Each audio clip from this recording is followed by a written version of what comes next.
South Korea's National Assembly has passed two highly contested bills, the extra budget and a bill that calls for a special probe into an online opinion rigging scandal.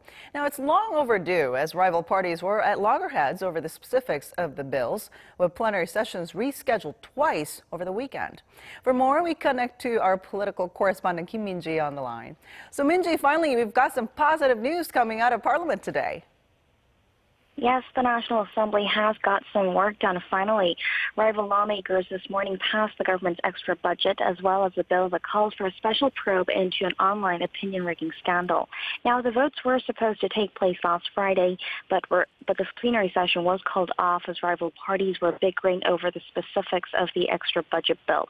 Now, the parties had agreed to vote on both issues at the same time as part of a deal to end the 42 days of inactivity.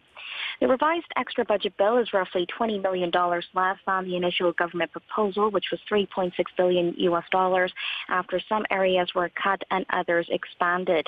The passage comes over 40 days after the government submitted its proposal in early April and marks the second supplementary budget under the Moon Jae-in administration. Now, it will mostly be used to tackle youth unemployment problem as well as breathe life into ailing regions hit by corporate restructuring.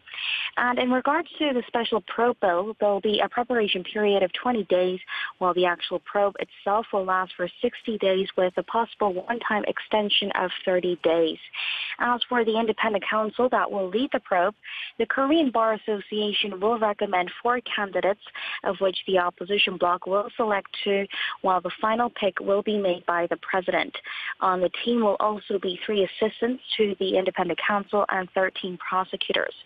Now, to give you a recap of the opinion rigging scandal, it revolves around a blogger with alleged ties with a former ruling party lawmaker who reportedly used a computer program to manipulate internet comments on political news articles. And there's growing speculation that the blogger may have also been engaged in rigging activities in the run-up to last year's presidential election. Now, it's the first independent counsel probe under the current government, and the investigation will likely be launched after the local elections on June 13th. Now that rival parties have managed to get over this hurdle, there's hope that other pending legislative affairs will also get moving again, as lawmakers still have a stack of items to work through that were put on hold during the 6 weeks of standstill. Back to you, Ji-yoon.